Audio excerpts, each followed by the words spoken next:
The American military cannot save us from the politicians we elect to high office. That's what Kori Schake wrote in November 2025 after 6 Democratic politicians, all veterans, posted a video reminding service members not to obey illegal orders.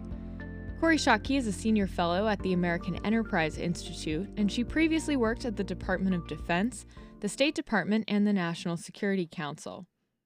In her book, The State and the Soldier, she describes how the U.S. developed a civilian-controlled military, discusses key moments in American history when military leaders tried to challenge political leaders, and she talks about restrictions on the use of the military for domestic law enforcement. Author and researcher Kori Schake coming up on this week's Afterwards podcast. This is Afterwards from C-SPAN. Here's author Kori Schake introducing her book, The State and the Soldier, at the American Enterprise Institute in January of 2026. This is a book that tries to answer the question, how is it that a country founded in fear of a standing army has come to think of our military as a major bulwark of democracy in the United States? And it's not a simple answer to that simple question, because it is in one of the great books of veterans literature, Mutiny on the Bounty, that the description of the American Navy is given, which is also a pretty good description of the American government, which is it was designed by geniuses to be run by idiots. The foundational work in the field was written in the late 1950s by Samuel Huntington. And part of the reason I wrote this book is because I hate that book. Sam Huntington's Soldier and the State is a terrible foundation for thinking about civil-military relations. And I'm going to give you a couple of reasons why. The first is, as he elegically ends the book, he genuinely believes that a competent military is incompatible with democracy in America, and therefore democracy in America needs to change. That is so contrary to how the Founding Fathers thought about the role of the American military in a civil society. It's contrary to how the American military thinks about its relationship to its civilian leadership. The second reason I hate Huntington is his basic idea of how the system should work is that the military should be completely autonomous and unimpacted in any way by the preferences of the civilians, and other than at the presidential level. And what I think the consensus among contemporary scholars of military strategy is that that produces bad outcomes in war. That unless the military understands the political and economic constraints that the civilian leadership is operating under, they cannot provide responsive military plans. And unless the political leadership understands what can and cannot be accomplished by military force, they cannot set strategies and resourcing. So Huntington's a terrible example. The third reason, I promise I'll stop after this, but the third reason that Huntington's so awful is because he asserts there is a military mind. That is, everyone in the American military. And remember, this is the era of World War II and the Korean War. There were 10, 12 million Americans under arms when he was thinking about this. And he thought that all of them had the same opinion on the subject. And what we know from contemporary research by Peter Feaver, by Heidi Urban, and others is that if you align for educational level and income, the American military has the exact same diversity of opinion in its ranks that the American public does. I think I'll leave Huntington alone after that. But what you need to know is the reason this book is titled The State and the Soldier is because it inverts Huntington, which is he put the soldier ahead of the state. And that's not how it worked. So let me start at the very beginning. The Marvel Comics origin story of American civil-military relations is the story of George Washington's leadership. It's so consequential. We would have a very different civil-military relationship in the United States if you don't have George Washington at the head of the Army at its founding. As Gary Wills says, I think it's Gary Wills who says that more Americans believed Washington should lead the American Army than believed there should be an American Army during the founding era. Remember that the complaints in the Declaration of Independence list the imposition of a military force and putting it superior to civilian power as major reasons why the United States, why the colonies needed independence. 13 of the 85 Federalist Papers deal directly with the risks of establishing a standing army. You don't get the Constitution ratified without the Second and Third Amendments, the second of which giving states well-regulated militia so that they could prevent imposition of federal power. The Provisional Council of the Massachusetts Bay Colony in 1775, when they were under siege from British forces, nonetheless published a circular expressing their trepidation at having an army, even one composed of our fellow citizens, in our midst. After the Revolutionary War, the strongest opposition to retaining a standing army was in the places where the American army had operated. So that gives you a sense of just how fraught an issue this was for the founders. And George Washington sets the standard that continues to this day to be the foundation of how the American military thinks about their role in a civilian society. And that is so deeply ingrained that we have the luxury, my friends, of not even thinking about the prospect that our military would capture the state or take over the government. So George Washington's example. There are two that I think are most consequential, although there are many that are wonderful. The first is that, so George Washington wasn't a particularly good general, right? The British wouldn't even make him a colonel in their regular army. He starts fighting the Revolutionary War on a classical European model, namely he's trying to impress the British, right? He wants a decisive battle. Think the clashes of the Napoleonic Wars.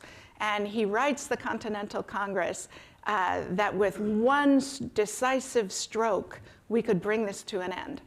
He tries it 3 separate times and nearly loses his army all 3 times. But he doesn't want to take the approach that the young sparklers, so Washington's not a good general, but he compensates for it by being a brilliant leader. So he surrounds himself with all these young sparklers, Nathaniel Greene, Daniel Morgan, Marquis de Lafayette, Alexander Hamilton, and allows them to practice what in the contemporary American military we talk about as mission control. Namely, you know what I'm trying to do, go find a way to do it. You can ignore my plan. And that's basically the culture of the American military from its inception. After the ignominious retreat, after the Battle of Brooklyn Heights, the 3rd time Washington tries a decisive battle, a stroke well aimed to bring the war to an end. And he has to go skittering up the Hudson River, carrying cannonade up the Palisades. Washington consents to adopt what he had previously called a lesser form of treason, and what becomes talked about in the American Army as the war of posts. That is, you attack your enemy and then get out of there before they can retaliate. Because what Washington understood was as long as you have an army in the field, you have a revolution. And what's so important about that is Washington never had the resources to create a different strategy. He struggled against it, but what he established in consenting to to change a strategy that was consistent with the political direction and the resources that were available to him is that the political leadership sets military strategy in the American Republic, then and now. And to take a contemporary echo of it, you know, the American public didn't blame the American military for the disastrous abandonment of Afghanistan. But you can see in President Biden's polling numbers, they drop and never recover after the American public watches us abandon Afghanistan in the way that we did. So that's one really important precedent Washington sets. The civilians set the strategy and resourcing. And the second, and this is my favorite, comes out of the Newburgh conspiracy. So 1783, 2 years after Cornwallis had surrendered at Yorktown, Washington's army was encamped along the Hudson River north of Manhattan because the British were still in possession of Manhattan while the peace negotiations were going on. And Alexander Hamilton, then in the Continental Congress and agitating for revenue-raising powers, because the only way the Continental Congress could raise money at that time was tariffs. And so Robert Morris, who was acting as what is now the Treasury Secretary, and Hamilton want to lever pressure on Congress to create revenue-raising powers that would provide a consistent basis for governance in the country. And Hamilton gets a great idea that marching Washington's army on the Congress in Philadelphia and threatening that they would not disband until they were paid and their pensions were paid up was the way to create that pressure. Washington famously responds to Hamilton that an army is a very dangerous instrument to play with, and declines. And then he goes back to Newburgh, and the way the American army tells the story is a fingerprint of the sweet sentimentality of the American military, because the way they tell it, Washington asked to see, he stumbles on these rebellious officers and he asks to see their list of demands for the Congress. And he fumbles putting his glasses on and says, "I have grown gray and nearly blind in service of this republic." And they're so ashamed of themselves that it dissipates the rebellion. And it is true that Washington says that, but that's just a demonstration of what an elegant politician he is, how much 7 years in the Virginia House of Burgesses and his time in national politics had prepared him. Because he does two other things, and they are the important things.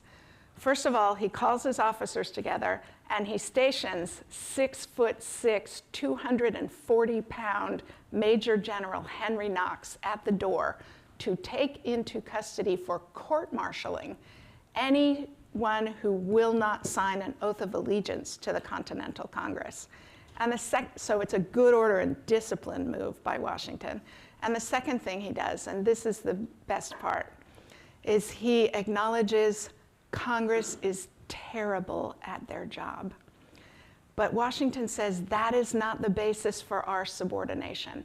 Congress, the civilian leadership does not have to be good at its job to merit the absolute subordination of the American military, because that's who we are as a military. That is the first army in 1,000 years that isn't a threat to civilian governance. That's why Washington's example is so important. And Robert, I'll stop there. Okay. Now we're going to have questions. That's a good introduction.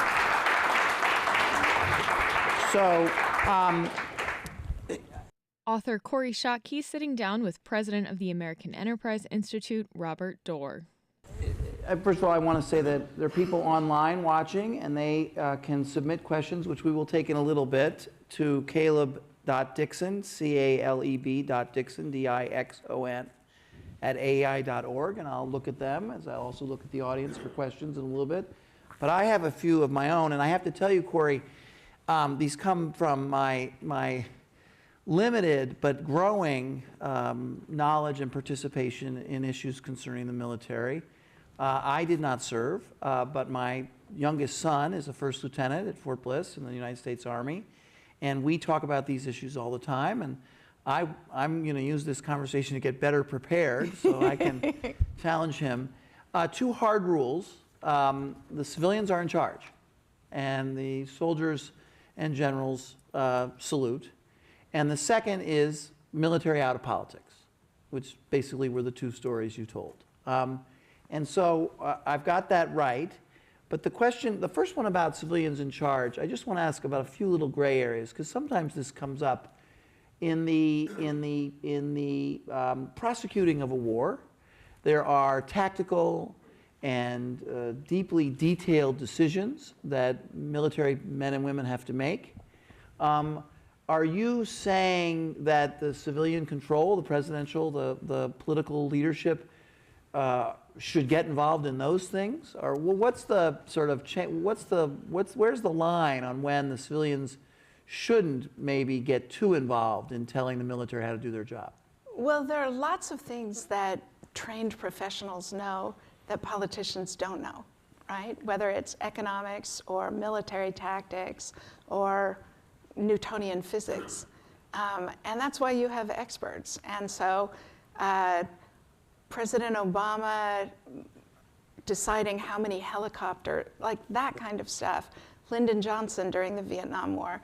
They were clearly doing things that actual professionals know better than they do. Actually, my favorite example is Donald Rumsfeld as Secretary of Defense going through, in the run-up to the 2003 invasion of Iraq, going through the time-phased deployment orders, lining things off that he thought were unnecessary, right?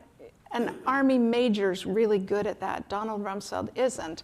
And because he was doing that, he wasn't doing the things only the secretary can do, which is make sure the president's political objectives marry up to the military plans. But on the other hand, so you're saying, but even if they should choose to do something like that, because of this hard rule, it's hard for the military to, given this important rule, to contradict. They've got to salute and follow. Yeah, I think you see great examples of it all the time. The two fundamental tests of whether civil-military relations in the US are working as they're designed to work are, first, can the president fire anybody the president wants to?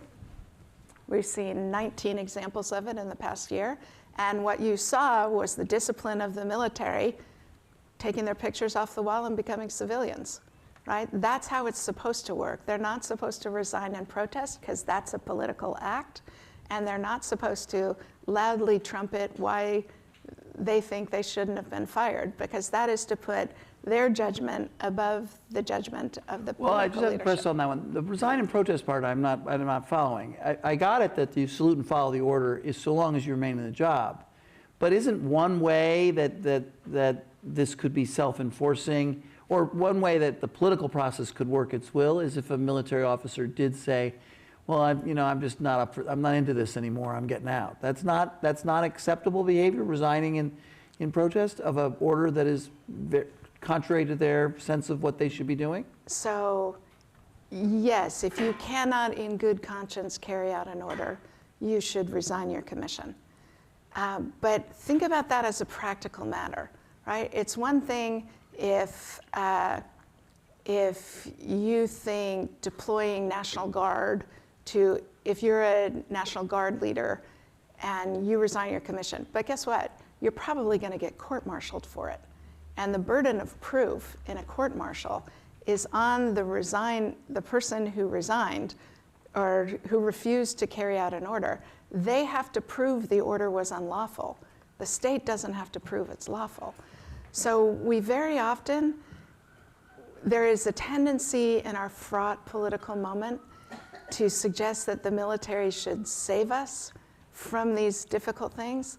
And I am here to tell you, the military cannot save us. The solutions in the American political system for the problems we have on, executive power, on legislation, they're all civilian in nature. There is no recourse to the military that doesn't put their judgment above the civilians. Okay, you have a great line. It's not the military's job to save the republic, and I get that 100%, and that point has been made. But there is a political process which plays out to enforce it. I mean, all of these things, these norms, these rules developed, as you tell in the book, not through George Washington said it and then it was done for our entire history. It's actually, we learned what doesn't work and what doesn't Chapter work. 3 is the bad examples. Yes. But the bad examples became known to be bad examples through politics. C-SPAN's Afterwards podcast continues in a moment. Now back to C-SPAN's Afterwards podcast. And that takes time. It takes time for an election to come around. It takes time for the will of the people to be felt. But this comes up a lot in our discussions, that what enforces this? What will save us? What is the answer? It's elections. It's voting, isn't it? It's courts. It's elections. It's legislation. It's civic society. Well, you've brought something up there. You said the courts. Really? Is it the courts? Is there court role in civilian-military relationships? Give us an example. There's one this week. Give us an example of that. Yeah, so the example of the Supreme Court's decision on Illinois versus Trump. The governor of Illinois brought case against the president for federalizing Illinois National Guard and sending them into law enforcement missions, immigration enforcement missions in Chicago. And the Supreme Court ruled a few weeks ago that the president lacked either a constitutional or a statutory basis for those deployments. That is, he was in violation of the 1878 Posse Comitatus Act, which says that the only way the president can use the American military for domestic policing is if there's an insurrection, in which case the president has to invoke the 1808 Insurrection Act. A governor requests it, which the governor of Illinois objected, he did not request, or Congress passes specific legislation enabling it. So that's a very important finding for civil-military relations, because it dramatically restricts the president's ability to use National Guard forces in domestic by evoking an act of Congress. And we're going to get to Congress in a minute. But I want to just now go to the other rule, and I'm so glad, as somebody, this may reveal a peculiarity about me, but my wife's very appalled at this, but I've never seen Hamilton. And your story, I was glad to be reminded that Hamilton obviously wasn't perfect. Oh. He was really bad in this story, really bad. He wanted to use the military in politics. He wanted to, this part of the book is titled, Has Anyone Ever Had a Worse Job Than John Adams? Because in the Adams presidency, Alexander Hamilton was in fact the leader of the political party, not John Adams. And he persuades Congress to create a new army that is outside of the president's direct authority. And he wants to use it to march into Virginia and arrest Thomas Jefferson and his Democratic Republicans, and then continue straight on and start into Latin America to conquer those as potential next American states. C-SPAN's Afterwards podcast continues in a moment. Now back to C-SPAN's Afterwards podcast. So, but it's, just to be clear, it's Washington's intervention against his favored lieutenant in other venues to say, no, we're not doing that. And that's where, and you tell the story that this great story, maybe apocryphal, maybe not, about the glasses. It really wasn't only about that, the weeping generals. Washington's a really capable politician, and it shows all through in the civil military stuff. Okay, so military, stay out of politics. I got that. It's very good for me with Bobby because I can just keep him stay out of politics. Let me handle it. But what happens when the civilian control, the political leaders who you say that military leaders need to follow, ask the military to get involved in politics? So the American public very much wants the American military involved in politics, and most politicians do too. The problem is they respect the military less when they do. Part of the reason the American public has such an affinity for its military is because they don't have to fear them and they're not involved in the political fray in the way our politicians are. So politicians will try and hide behind the military for as long as the military is more popular than politicians, by which I mean to say forever. But there's a really important example during the constitutional crisis of 1866 and 67 that involves General Grant when he's the senior general in the Army. And he's also the most popular politician in the country because of how he fought the American Civil War. President Johnson is involved, is trying to prevent Congress from passing the 13th, 14th, and 15th Amendments, and from the three major pieces of legislation that affect Reconstruction in the 14 formerly seceded states. President Johnson tries to order General Grant to be part of a diplomatic mission to Mexico, and it's generally understood, including by the president, including by people in Congress, including by General Grant, that this is to take him off the chessboard, to take him out of the genuine, deep, divisive arguments that the legislature and the executive were having about Reconstruction. Grant refuses to go. And it occasions a stormy cabinet meeting at which James Speedy, the Attorney General, is asked to rule whether Grant can disobey a direct order from the president to do so. And the Attorney General rules in 1866 that he agrees with General Grant that actually the President of the United States has no authority to issue non-military orders to the military. Okay. It's a really important But precedent. to bring it up to more modern times, I'm just curious about it. As I think about the dramas that we have seen at the White House and at the Defense By the way, Department. the Attorney General gets fired not long after.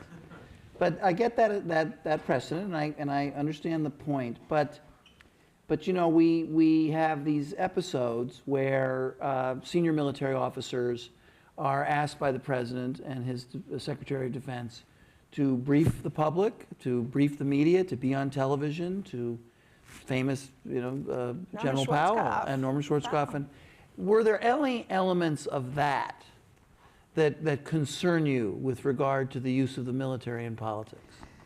Yeah, so Powell's role in particular is ferociously debated. And I think the reason that he is such a lightning rod in civil-military debates in the 80s and 90s is because two things happen simultaneously.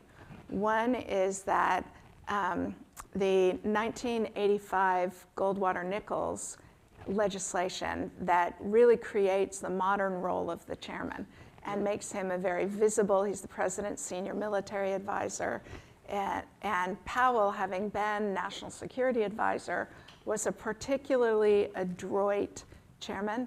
I think it's instructive that no president has chosen a chairman as larger than life as Powell since then, because the politicians were intensely uncomfortable with it. But also— Well, just stop there. So we've seen a lot of General Kane in the last few months. How would you grade him on this matter? I think General Kane is doing a terrific job in a very difficult circumstance.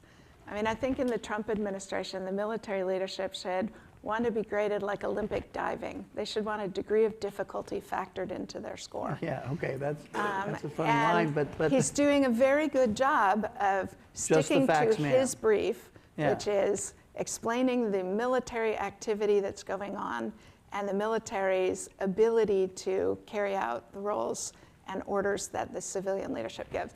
One of my favorite demonstrations of what a good job General Kane is doing was the military's behavior at the Quantico meeting, at which the president and the Secretary of Defense gave political rally speeches. The 400 senior military leaders who went, they have a responsibility to be there. Their civilian leadership asked them to be there. But they also have a responsibility not to participate in partisan politics. And you saw it. They all sat there in stony silence, not participating in the political part of it. Also, I noticed, and this I think might be General Kane's grace note, which is when the president walked out on stage, he told them it was okay to clap, which means somebody had already told the president the military wasn't going to clap when he started talking. And the only person I can think of who might have been the messenger is General Kane. Okay, so there's one instance where this required subordination and following orders and sticking to your script and following the direction of the political leaders does come into conflict. And that is when members of the military, senior military, appear before Congress. So tell us about that. What are the rules there? Yeah, so President Eisenhower himself, spent a fair amount of time and reasonably well in military service. He was exasperated with his military leadership trying to undercut his policies in front of Congress. He described it as legalized insubordination. But the point is legalized, right? Like in the American system, both the president as commander-in-chief and the Congress have civilian authority. They both constitute civilian authority. And in fact, I see my friend and colleague Yuval Levin here. I mean, one of the things I learned from Yuval's work is the system's designed for Congress to have the superior authority on these issues. If you go up to testify before the Armed Services Committee, you will sit in front of a plaque that cites Article 1, Section 8 of the Constitution that says it is the responsibility of the Congress to raise and maintain armies and to maintain a navy. So the system's designed for not to fully embrace the executive power of the president in civil-military relations. And So, can I tell the other Grant story? Yeah, you can. But I want to keep it. But the point is that if a military officer goes before Congress and testifies truthfully about something, and the Secretary of Defense or the President is sitting at their desk watching it, and they don't like what he or she is saying, they can fire them. Of course. But the responsibility of the officer is to testify to their view, an opinion, even if it is Right. in contradiction of the president's view. Every 2-star and above gets confirmed into a specific job, and they only remain on active duty while they are in that specific job. And every single one of them who goes up for confirmation is required to promise the Armed Services Committee and then the General Senate that if they have any disagreement with the president's policies, that they will come and testify to that effect. So the artistry is how to give the Congress your honest opinion if you disagree with the president's policy without getting fired for doing it. Okay. So now tell how General Grant made that all so. Yes, so in 1867, when Congress and the president were, it's a constitutional crisis over Reconstruction. President Johnson asks General Grant, the senior officer in the American military, he asks him, if it comes down to it, and you have to choose between Congress and my authority, who will you choose? And Grant cryptically answers, I should expect to obey orders. This comes to a head in December of 1867 because the House Judiciary Committee had initiated impeachment proceedings against the president. Grant testifies at the proceedings.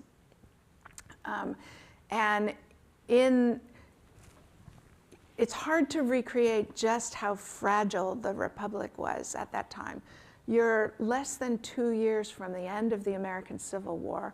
The 14 formerly seceded states are still under full military occupation. The military is supervising elections in those states. General Sheridan, who was commanding the Louisiana district, had removed the governor as insufficiently committed to the Constitution of the United States. Grant removes weapons from the arsenals because he fears that the Civil War is going to be reignited by the constitutional crisis. The Congress is threatening to impeach the president. The president's threatening to disband Congress. Congress passes a law, the Tenure of Office Act, which prohibits the president from firing either Secretary of War Stanton or General Grant. President Johnson fires Stanton anyway, and appoints Grant as both the civilian and the military leader of the Department of War. Congress threatens General Grant with 5 years in prison and a $10,000 fine unless he resigns the civilian position. And so Grant gets pinioned between the two constitutionally constituted sources of civilian control of the military and determine, oh, I'm sorry, I left out the bell ringer. President Johnson offers to do the jail time and pay the fine for Grant if Grant will uphold his authority to do so. And Grant follows the law instead of following the commander-in-chief. And I think that goes to the point that in peacetime, it is the Congress that has the superior authority on civil-military relations if forced to choose. Okay, one more question from me on the current thing, the current situation, see how you take this. In the last couple of months, we've learned about certain military rules of engagement that were unfamiliar to me. One of them had to do with the dealing with survivors in a battle and how to approach them or deal with them or treat them. And there was a lot of talk that what the United States did violated the rules of engagement with regard to survivors. And then just today, there's a story about the use of an unmarked plane, and that apparently violates long-standing military rules of engagement. I'm not sure if that's correct, but that's what the newspaper said. What about those? What about those violations of long-standing military rules of engagement? What if the civilian authorities are asking the military to ignore those? What happens then? So I see my friend and colleague, Dr. Kori Lee here, and I would encourage people to engage her work on this because she and I think, come down in somewhat different places, and she is one of the country's leading experts on this subject. So rules of engagement are rules of engagement. And we have them for a reason. We have them actually for several reasons. One is we want our military to be treated with them, which is one reason to do them. A second reason that a law-abiding army is a stronger army is because we are going to bring these people back into our society, and reintegrating veterans into our society is actually a very different undertaking if the broad society doesn't believe they have behaved in a way consistent with the society's values. And in the American case, that means consistent with the laws of war. But we often have a tendency to think that, that the laws of war are going to be a lot clearer in their application than they actually are. So, for example, if a military judge advocate general says, I think this isn't legal, boss, that gets trumped by the Secretary of Defense's legal counsel, and that gets trumped by the Office of Legal Counsel in the Justice Department. And so you have to make a choice. The legal counsel that judge advocates general give to the military does not substitute for the military officer's judgment. And very often, it's not, hey boss, this is illegal. It's, I have some concerns, right? You talk to lawyers, they say, I have some concerns. Yeah, so I've heard this answer before, and I just want to make sure I understand it. Is your answer that in those circumstances, the responsible military officer asks his lawyer, and if his lawyer says it's okay, he should go forward and do it? Well, if the lawyer says it's okay, there's no legal restriction on doing it. Yeah, so there are a lot of other operational and judgment characteristics that go into it. Okay. But we often think it's a lot more clear-cut. And remember, people are making decisions fast, and they're making decisions with imperfect information.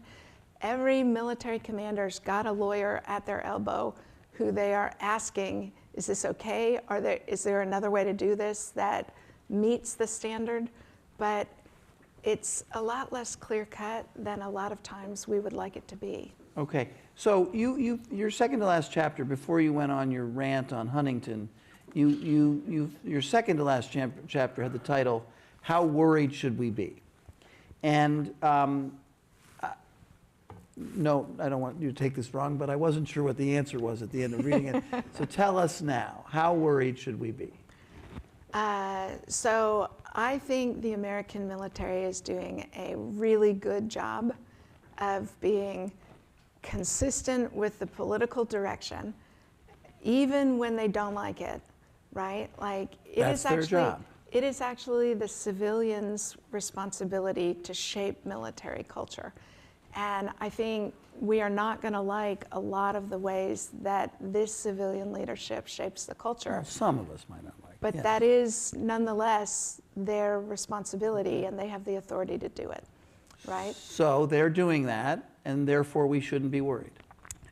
That the military understands that the civilians have that authority, and they are saluting and doing their jobs. I think the system is working as the system's supposed to. C-SPAN's Afterwards podcast continues in a moment. Now back to C-SPAN's Afterwards podcast. What you're really saying is that it would be even worse. I have a big caveat. Yeah. And that big caveat is a military is integral to the nation from which it's recruited. And if we keep pushing our military into partisan debates, things like Senator Tuberville holding up more than 400 military promotions and assignments in order to punish the president for something the military had nothing to do with. If we keep putting that kind of pressure on the military, it is going to politicize them, and you're not going to like where that takes us. Okay. All right. So I have a question from our online audience, and so I want to give that to you, and then I want to get questions from the audience. So this regards military resignations being a political act. Is Kori saying that no one who disagreed with Biden's plan for the withdrawal from Afghanistan should have resigned, as many military advisors suggested? Yes, that is what I am saying. Because if you resign, you are making a public statement about the president's political choices. And the second reason I think it's a bad idea, and the reason that I oppose military resignations, is that that's the military saying, I know better than the politicians what our policy should be. It is the job of the American military, as long as they are operating within the law, to do the best they can with whatever resources and whatever crazy strategy the politicians come up with. That's what George Washington did. C-SPAN's Afterwards podcast continues in a moment. Now back to C-SPAN's Afterwards podcast. Okay, let's open it up for questions from the audience. Let's see what we've got. We've got one right there in the front. Do we have a mic? Is the mic coming? Wait for the mic. And we like questions as opposed to statements. So, since the early 60s and Edwin Walker, has there been any partisan, to that degree, direct threats to the civilian authority from veterans, John Walker, or I don't think he was active duty at that point, or serving military?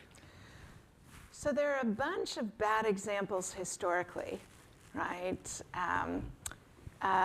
General Leonard Wood, Chief of Staff of the Army, campaigning for president while on active duty and in uniform in, I think it was 1920. George Armstrong Custer generating congressional opposition to the sitting secretary and accusing him of corruption. Admiral William Sims during and after World War I. He writes a book for which he is awarded the Pulitzer Prize, arguing about a subject near and dear to John Ferrari's heart, which is making the Navy more effective than they are. And he's awarded a Pulitzer Prize for it, and he's trying to get the Secretary of the Navy fired for not supporting him, and he gets his prize but fails to unseat the Secretary of the Navy. MacArthur famously. A lot of civil military experts are very critical of General Powell in 1992 during the presidential election season, writing a New York Times op-ed piece opposing something candidate Clinton was in favor of, which is intervening in Yugoslavia. But they are very rare, actually. And I mean, on the veteran front, there is, of course, Mike Flynn, who... Well, just to be clear, does your rule about staying out of politics apply to veterans? No, the restrictions on military involvement in politics are designed to keep the people who could bring deadly force to bear in American politics on the margins of the political debate. The other word for veteran is citizen. And there's actually no restriction on veterans engaging in politics, nor in my judgment should there be. Okay. Another question? Yes, sir. Right there. Right there. Thank you. Thank you.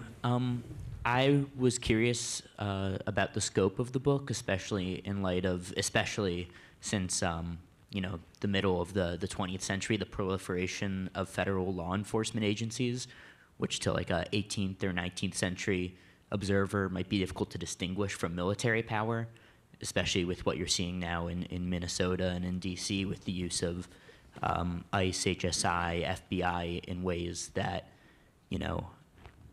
my question is basically, would you put that under the lens of civil-military relations in any way? Or because they're outside the scope of the DOD, would that be in a separate box? It's a good question, and you're right. My book focuses narrowly on one of only 5 aspects of civil-military relations. I focus on the interaction between the senior military leadership and the senior elected leadership. But there are other elements of it, the public's engagement with the military being one of the most important of them. I think the militarization of police forces is, especially as it's going on right now, is an effort both by law enforcement and by the political leadership to associate law enforcement activity with the popularity of the American military. It's not my preferred form of policing. I actually think it's bad policing and it's bad for the military's relationship with the public. And the other thing about it is that it's about federalism. We don't have a national police force. And so the growth of these agencies and their involvement in state and local law enforcement may have an issue with regard to militarization, but it also has an issue with regard to the appropriate role of a national police force and the fact that we haven't had one. And apparently we're creating one. That's a nice point. What else do we have over here? I'm curious what you think about how the American military and the American public should think about that supremacy of Congress in our constitutional order when the military got 2 paychecks and a bonus without authorization from Congress.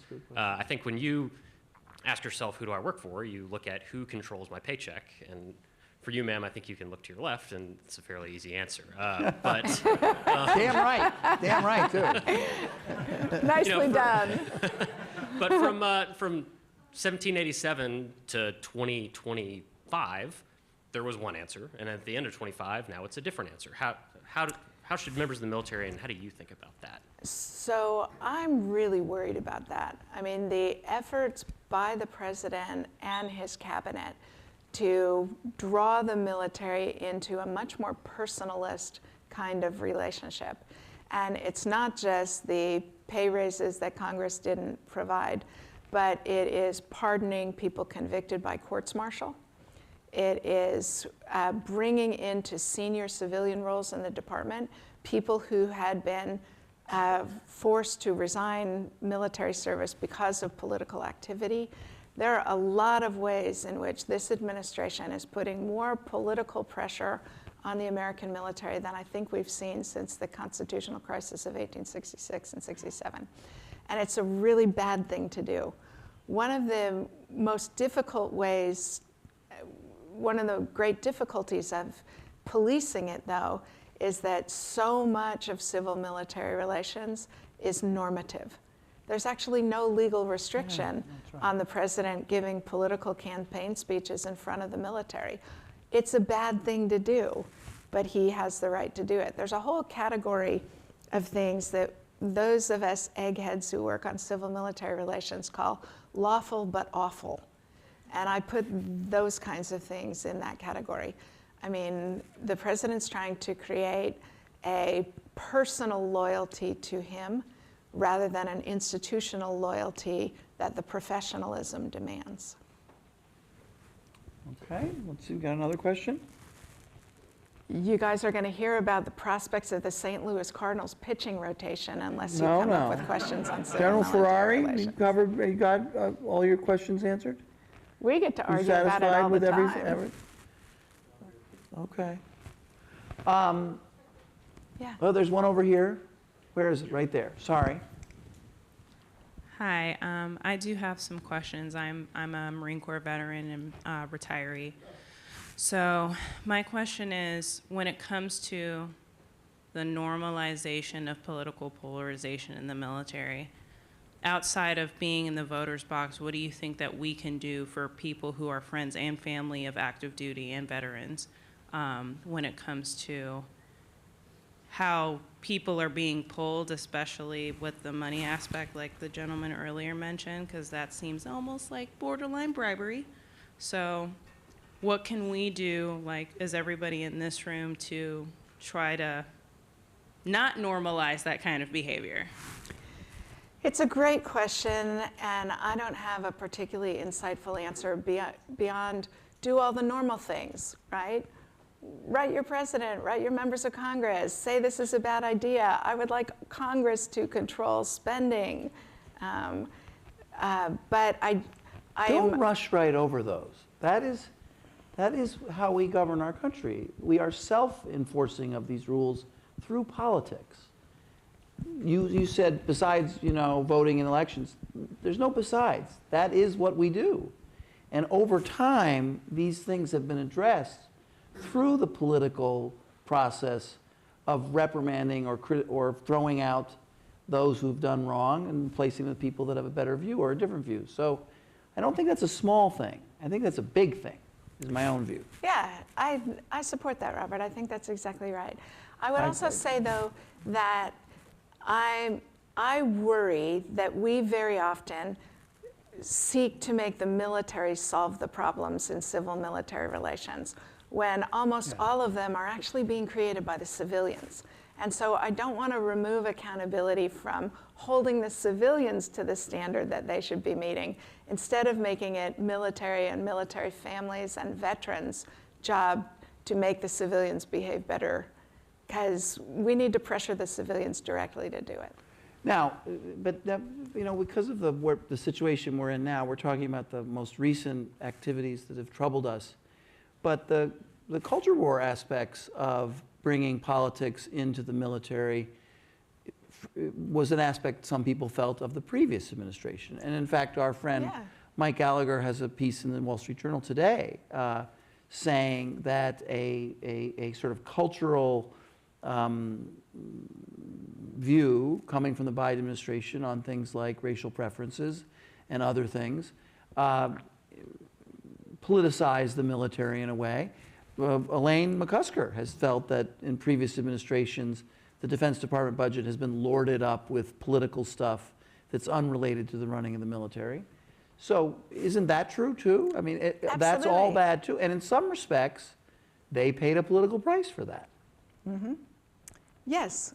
The Trump administration is not the first administration to even in most recent years. to use the military to advance its political preferences. I mean, you could argue the most consequential was President Truman's executive order forcing integration of the armed forces. He did it by executive order because he couldn't get legislation to do it. And Congress resisted the implementation of it for years. It only happens eventually because of manpower needs in the Korean War and the battlefield commanders like General Ridgway saying, Black Americans are terrific soldiers, knock this nonsense off. Yeah, but you didn't, in your book, in your coverage of that issue, you don't condemn President Truman's actions. No. Okay. I mean, even though it was a kind of politicization.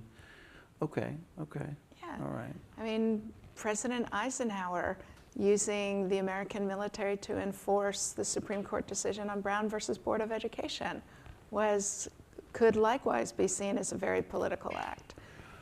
And yet, I still think it was a good thing to do. So one other thing that's going on now, just to be clear on, is there's been a big plus up of military spending, and there has been apparently a great improvement in military recruitment.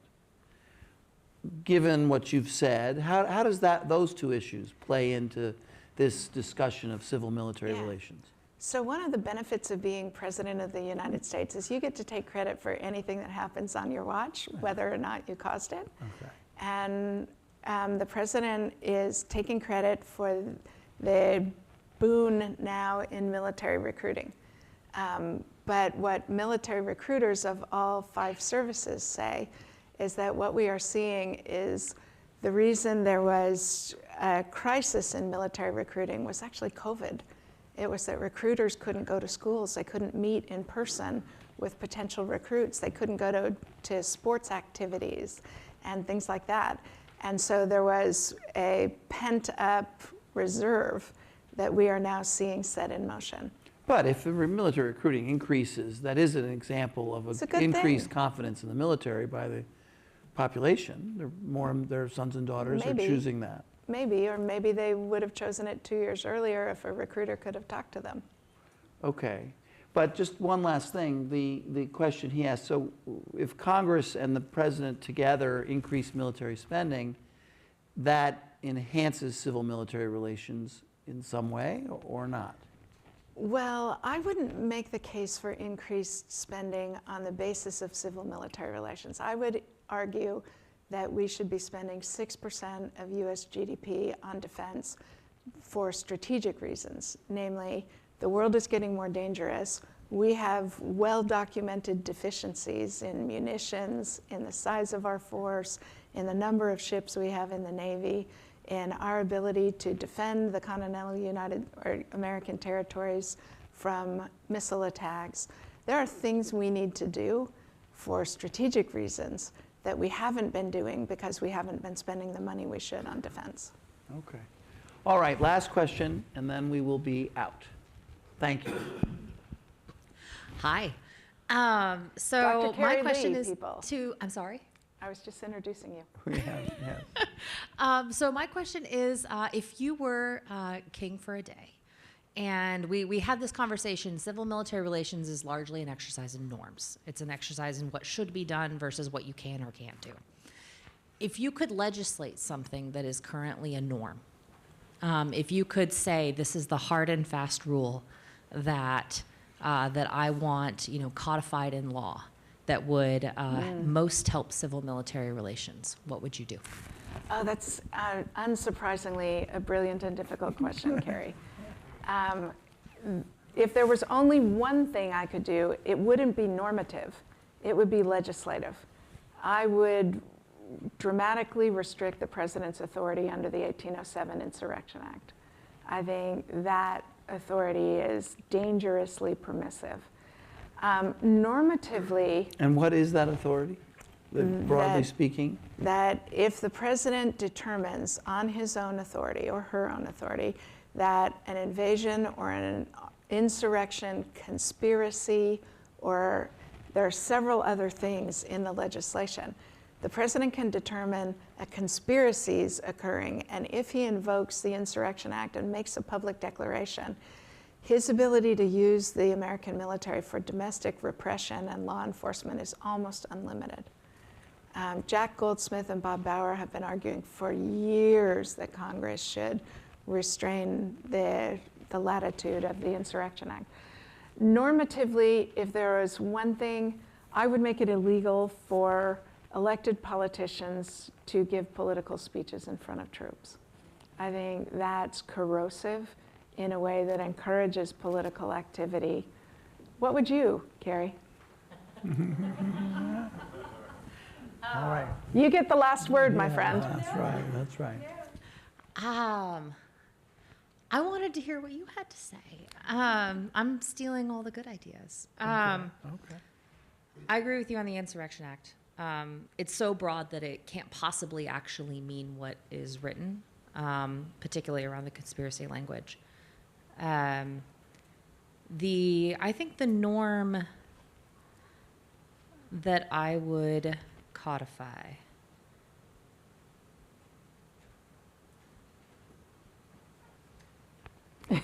Yeah, I know. I have to I say, know. well, not It's- that I want the This last is word. why I asked the question, Yeah. right? Is because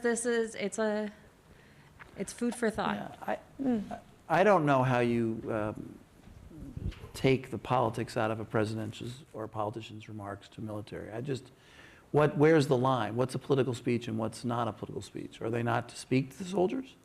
Does the, I mean, Of that's a course, they hard should one. speak to soldiers, and they should praise them for the good work they're doing. They should ask, but did you vote for me? Seems to me beyond the pale. Yeah, but mission accomplished?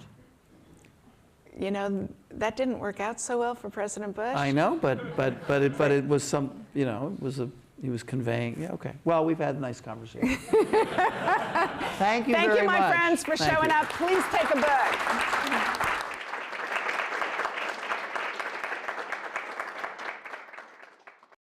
Thank you for listening to Afterwards from C-SPAN.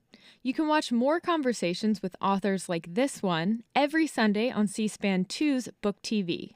Book TV and all the C-SPAN networks are now available to watch live on YouTube TV.